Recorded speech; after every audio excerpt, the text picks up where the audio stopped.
नमस्कार दोस्तों, आप सभी का बहुत बहुत स्वागत है CGPSC विथ वीर में। मैं हूं वीरेंद्र सूर्यवंशी। आज की इस क्लास में हम एक बहुत ही महत्वपूर्ण टॉपिक पढ़ने वाले हैं जो CGPSC, व्यापम और अन्य प्रतियोगी परीक्षाओं के लिए बेहद उपयोगी है। इसलिए क्लास को अंत तक ज़रूर देखें और बीच में कोई भी डाउट हो तो कमेंट में पूछें। तो चलिए बिना समय गंवाए आज की क्लास शुरू करते हैं। तो सबसे पहले आज पढ़ते हैं जनजातियों से संबंधित पुस्तक एवं उनके लेखक।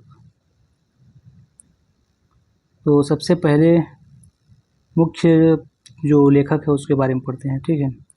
तो आप लोगों ने पढ़ा ही होगा वेरियल एल्विन, एक बड़ा ही फेमस जनजातियों से संबंधित पुस्तक लिखने वाला राइटर है वेरियल एल्विन। इनकी पहली बुक का नाम है the Muria and their Ghotul, याद रखना है, ठीक है। The Muria and their Ghotul. दूसरी बुक है द गौर, है ना। फिर द अगरिया। फिर चौथी है द बैगा। फिर माड़िया मर्डर एंड सुसाइड, पांचवी बुक। और छठवीं बुक है a new deal for tribal India. इसको याद रखना है ना। The Muria and their Ghotul हो गया, फिर the Gaur, the Agaria, the Baiga, Muria murder and suicide. फिर लास्ट है a new deal for tribal India. इसको एक ट्रिक से भी याद कर सकते हो, जैसे MGBA, ऐसे मैंने याद किया था उसको।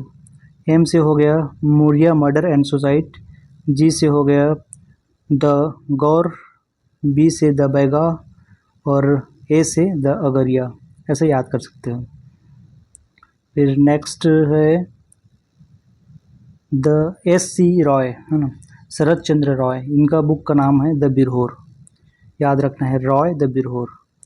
फिर श्यामचरण दुबे, जिसे SC दुबे भी बोलते हैं, इनके बुक का नाम है द कमार, दुबे द कमार, याद रखना है। रॉय द बिरहोर, है ना, SC रॉय द बिरहोर और श्यामचरण दुबे द कमार। फिर जॉर्ज विल्फ्रिड ग्रिग्सन है ना, जॉर्ज विल्फ्रिड ग्रिग्सन। इनके बुक का नाम है द माड़िया गोंड्स ऑफ बस्तर, इसको याद रखना इम्पोर्टेंट है, पूछता है हर बार। ग्रिग्सन, इनके बुक का नाम है द माड़िया गोंड्स ऑफ बस्तर।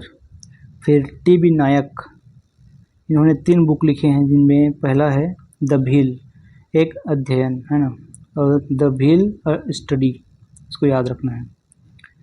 फिर द अबुझ माड़िया। फिर तीसरा बुक है 12 भाई बिंझवार, तो इसको याद रखना है, ठीक है। द अबुझ माड़िया को 1963 में लिखा गया था। और वैसे ही इनका अगर सन पूछ दे कहीं तो द माड़िया गोंड्स ऑफ बस्तर, नहीं, जो the Muria and their Ghotul, इनको 1947 में लिखा गया था। कह रही हूँ उतना ज़्यादा डिटेल नहीं पूछता, वो नाम ही पूछेगा मैच करने के लिए। फिर नेक्स्ट देखते हैं दयाशंकर नाग, है ना, दयाशंकर नाग द ट्राइबल इकोनॉमी, ये बैगांव पर आधारित है, याद रखना है, दयाशंकर नाग द ट्राइबल इकोनॉमी। फिर है श्याम राव द प्रधान, याद रखना है इसको, श्याम राव द प्रधान। फिर WG ग्रिफिथ, इनके बुक का नाम है the Kol tribe of central India.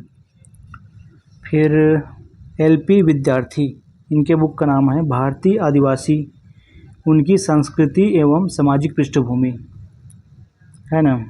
LP विद्यार्थी, भारतीय आदिवासी, उनकी संस्कृति एवं सामाजिक पृष्ठभूमि, याद रखना है इसको। फिर BH मेहता, इनके बुक का नाम है Gonds of the central India highlands, Gonds of the central India highlands, BH Mehta. फिर D हाजरा, इनके बुक का नाम है द डोरला ऑफ बस्तर, तो याद रखना है इनको, ये इम्पोर्टेंट है। एक बार रिवीजन मारते हैं इसी को सरसरी निगाहों से। तो वेरियल एल्विन, इनके बुक का नाम है Verrier Elwin the Muria and their ghotul, ठीक है। फिर the Gaur, the Agaria, the Baiga, Muria murder and suicide, a new deal for tribal India. फिर S C. Roy, Roy the Birhor, Dubey the Kamar, इसे याद रखना है। फिर है जॉर्ज ग्रिक्सन, है ना, ये द माड़िया गोंड्स ऑफ बस्तर, याद रखना है। टी.बी. नायक, द भील, ये 3 बुक लिखे इन्होंने। द भील एक अध्ययन, द अबुझमाड़िया, 12 भाई बिंजवार, ये तीनों टी.बी. नायक का है। फिर दयाशंकर नाग, दयाशंकर नाग, इनका बुक है द ट्राइबल इकोनॉमी, बैगाओं पर आधारित। फिर Shyam Rao, the Pradhan, W G. Griffith, the Kol tribe of central India. फिर एल.पी. विद्यार्थी, भारतीय आदिवासी एवं उनकी संस्कृति सामाजिक पृष्ठभूमि। बी.एच. मेहता, यह है Gonds of central India highland. D. Hazra, इनके बुक का नाम है द डोरला ऑफ बस्तर। तो ये महत्वपूर्ण राइटर और उनके बुक्स का नाम हो गया। तो फिर नेक्स्ट टॉपिक में पढ़ते हैं जनजातियों का पेय पदार्थ, है ना, जो मुख्यतः विवाह हो गया या त्यौहार या किसी उत्सव में जनजाति लोग पेय पदार्थ का यूज़ करते थे, है ना, मनोरंजन के लिए, पीने के लिए, तो सेलिब्रेट के रूप में। तो उसको देखते हैं किस जनजाति कौन से पेय पदार्थ को पीते थे, यूज़ करते थे। तो पहला है सल्फ़ी, है ना, सल्फ़ी पीते थे मुड़िया और माड़िया, ये दोनों जनजाति याद रखना है, जो कि सल्फ़ी वृक्ष से प्राप्त होता था। सल्फ़ी वृक्ष का रस होता था एक प्रकार का। तो सल्फ़ी बोले तो मुड़िया और माड़िया, ठीक है। और अगर ताड़ी पूछते, ताड़ी नाम से अगर पूछे कौन सा जनजाति का है, तो बैगा लिखना है, इम्पॉर्टेंट है, ये कई बार पूछा गया है। ये ताड़ वृक्ष या छिंद वृक्ष से बनता था, ताड़ी, बैगा, है ना, ताड़ी बोले तो बैगा, सल्फ़ी, मुड़िया, माड़िया। फिर हंडिया, हंडिया में आएगा कोरवा जनजाति, जो कि गोंदली, कुटकी और बाजरे के अनाज से बनती थी। गोंदली, कुटकी और बाजरे के अनाज से बनाई जाती है इसको। क्या है? हांडिया, हांडिया बोले तो कोरवा। फिर छिंद रस, है ना, छिंद रस पूछे तो माड़िया और अबुझ माड़िया आएगा। छिंद रस, माड़िया, अबुझ माड़िया, और ये छिंद वृक्ष से प्राप्त होता था। पेज, पेज नाम से पूछे तो गोंड आएगा, है ना, जो चावल से बनता है, पेज, गोंड। कोसमा बोले तो उराव, अगर कोसमा नाम से पूछे तो उराव आएगा, जो कोसम बीज या पके चावल, जो बासी बोलते हैं हम लोग, बोरे बासी, उससे बनता था ये, कोसमा, उराव। दादना, दादना पूछे तो मुड़िया, है ना, महुए से निर्मित पेय पदार्थ है, महुआ, याद रखना है इसको। फिर लांदा, लांदा पूछे तो बस्तर में चावल से निर्मित एक पेय पदार्थ होता है ना, अगर इसको पूछेगा लांदा क्या है ना, किस चीज़ से संबंधित है, तो ये एक प्रकार का पेय पदार्थ है जो चावल से निर्मित होता था। ये घोटुल में विशेष रूप से जो युवक युवतियाँ होती थी उनको परोसा जाता था। तो याद रखना है, लांदा पेय पदार्थ है।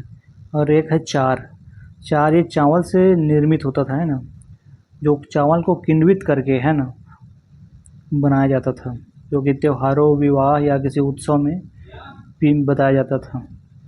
यह बस्तर में अत्यधिक लोकप्रिय है, ठीक है।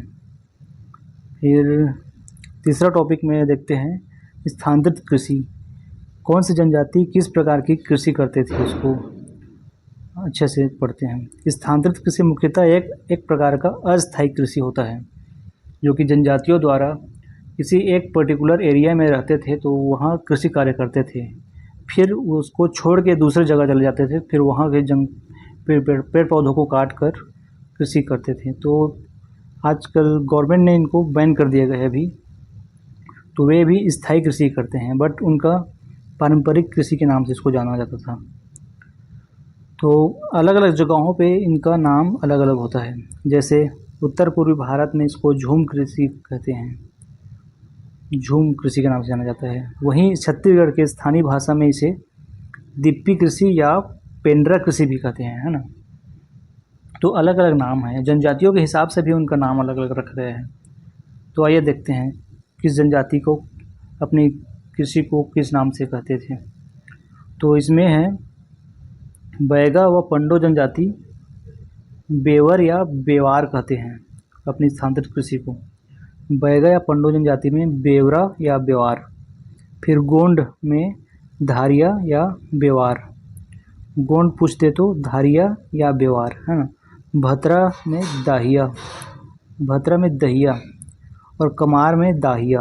ये बड़ा कन्फ्यूजन टाइप का है, दोनों याद रखना है। भतरा पूछे तो दहिया और कमार पूछे तो दाहिया, ठीक है। और कोरवा जनजाति में, कोरवा में देवारी, देवारी नाम से जाना जाता है कोरवा जनजाति के स्थानांतरित कृषि को। फिर अबुझ माड़िया में पेद्दा कृषि बोलते हैं इसको। माड़िया में भी पेद्दा ही बोलते हैं। अबुझ माड़िया और माड़िया बोले तो पेद्दा कृषि। और भारिया में बेवर, भारिया जनजाति अपनी कृषि को बेवर कहते हैं। तो ये उनकी प्रमुख है ना कृषि, स्थानांतरित कृषि है। तो एक बार रिवीजन करते हैं इसका। बैगा और पंडो पूछे तो बेवरा या बेवार। गोंड कहे तो धारिया या बेवार, है ना। भतरा दाहिया, भतरा दहिया, कमार दाहिया। कन्फ्यूजन ही हो जाता है दोनों में, भतरा दहिया और कमार दाहिया। वहीं कोरवा पूछे तो कोरवा देवारी, है ना। अबुझ माड़िया पेद्दा, माड़िया पेद्दा कृषि। भारिया में बेवर आ जाएगा, ठीक है। तो इस प्रकार का है। कोंध एक और इम्पोर्टेंट पॉइंट है कि कोंध जनजाति है ना, कोंध जनजाति द्वारा मुख्य रूप से जो कृषि करते हैं उसको पोडू खेती कहते हैं, है ना। पोडू कृषि, इसको याद रखना है, एग्ज़ाम में पूछता है। कोंध जनजाति में मुख्य रूप से पोडू खेती की जाती है। तो ये आज का है, 3 टॉपिक पढ़े हैं, तीनों बहुत ही इम्पोर्टेंट है एग्ज़ाम के पॉइंट ऑफ व्यू से, तो इसको देखना है। बाकी नेक्स्ट क्लास में और इनके आगे जो टॉपिक है उनको पढ़ेंगे। तो आई होप आपको थोड़ा बहुत समझ आया होगा, है ना। तो अगर थोड़ा अच्छा ठीक लगा होगा क्लास तो सब्सक्राइब कर देना और लाइक नहीं। और जो भी चाहिए, अगर इनका PDF अगर चाहिए तो टेलीग्राम है, लिंक नीचे में एक लिंक है, वहाँ प्राप्त कर सकते हो। टेलीग्राम का नाम है CGPSC विथ वीर, चैनल का नाम से ही टेलीग्राम का नाम भी है उसमें। तो आप आराम से वहाँ फ़ोटो अपलोड किया गया है, उसको देख के पहचान भी सकते हो, और PDF वहीं मिल जाएगा, है ना। अगर कुछ भी डाउट होता है तो आप कमेंट में पूछ सकते हैं। बाकी ये ठीक है, नया लेक्चर आगे का टॉपिक में बनाते हैं। Thank you.